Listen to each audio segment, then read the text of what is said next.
My name is Jesse Weston. I'm going to give you a rundown on what the fourth and fifth dimensions are. 1D world, person walks back and forth. 2D world, person can walk back and forth and left and right. 3D world, he can go this way, he can go towards you, and he can go up, right? That's 3D. It's a cube. One of them's flat plane, one of them's L-shaped plane, right? Not an L shape, but a little square. And the third dimension is a cube. If you can imagine that the third dimension is a cube, imagining a tesseract, it doesn't make sense. People say it's a cube inside a cube with all points of the interior square touching the exterior square with 8 straight lines. And that makes no sense. That doesn't actually do anything. You can't say that, oh, you can't imagine it. That's not really science. It's just, that's kind of like hocus pocus religion, right? Just believe me. You don't know it, but just believe me, okay? You can't see it. That's foolishness. This is how I explain the fourth dimension. 1D, 2D, 3D's cube, in which you're in a little cube that you can go left to another cube, and then you can go up, cube, and you can go forward, cube. Well, as that three-dimensional cube that is made up of little cubes that you could be in, the space that you could physically be in a dimension. You can now be in this cube that can go this way. I'm in the next cube. And I'm in a cube up. And I'm in a cube back. In the fourth dimension, you are in each of those little cubes that make up this cube. Each of the little squares. Each of the cubes inside of this three-dimensional cube. In the fourth dimension, you are in all these cubes. And thus, you don't have to leave where you're at to be somewhere else because you're already there. That's living in the fourth dimension. Some of us already do that. When you can put your energies anywhere else in the world that you need to, without having your body be there, it's because you're already there. It's because you can perceive this fourth dimension, understand it, and that's the fourth dimension, people. Is that you don't have to be in this fourth cube over, fifth cube up over there in Honolulu to be in Honolulu. You're in Honolulu. It's the same cube, right? Now, if you could imagine the fourth dimension as all these cubes and you are in each of them, right? So that you're anywhere that you need to be all the time. The fifth dimension is when you are all of those cubes all the time. Not just physically you're there, but you physically are the place in which other people exist. That they move and that their energy is transferred through. You are the entirety of this energy, in which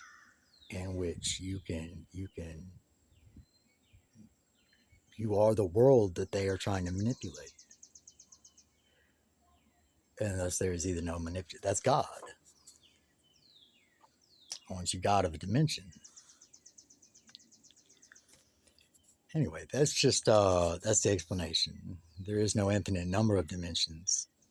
It's just the dimensions that we can perceive in this dimension, because it's not that there's bizarro Superman world out there and that there's a whole nother little Mobius DNA strain line of universes connected to each other in which the sky is purple and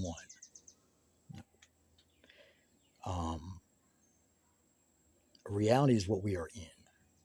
Reality is what we can perceive, and thus that's reality. If we can't perceive these other dimensions as reality, these are not realities. They are not there. They're not real. This thing that we are in only has 5 dimensions that you are in now. It is the world in which you walk in a straight line uh, as a slave. It is a world in which uh, you can choose to go straight line as a slave or take a left hand turn and diverge and have free will.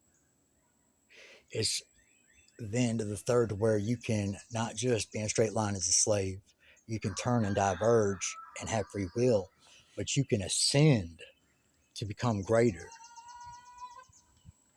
and understand that there's something greater than all of this. That's forward, sideways, and up. And if you can think about being all these things, then you can get past all of that. You can get past the thought of that there needs to be me doing something greater. You can get past the thought of humanity itself, and you can see the better, whether it be betterment or not. You can,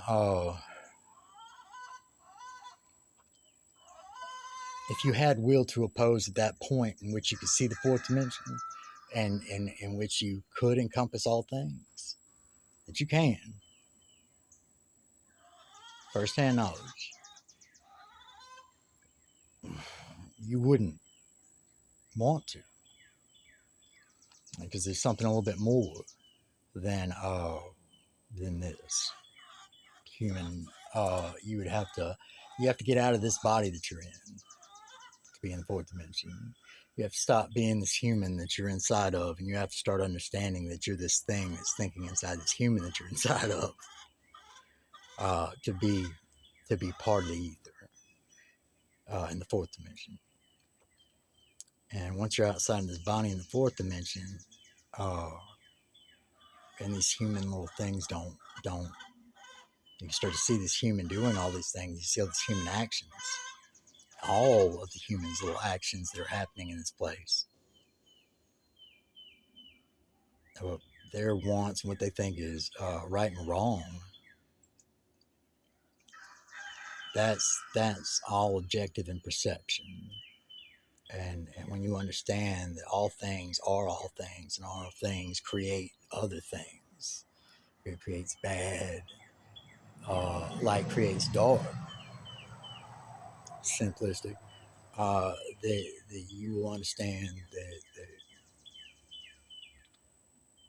it's a human thing to want good or bad. And then there becomes this existence thing. There's no longer a question of why do we exist, but it's just that it's just existence, right? And you are existing. Once you get to that, you can get to the fourth dimension. And as far as becoming all things and becoming God, becoming this tree, this plant, this bird, and all these dirty humans, I don't know. In the fourth dimension, I never had want to be all those things. So it's kind of a third dimensional view, is to be a fifth dimensional. My thoughts.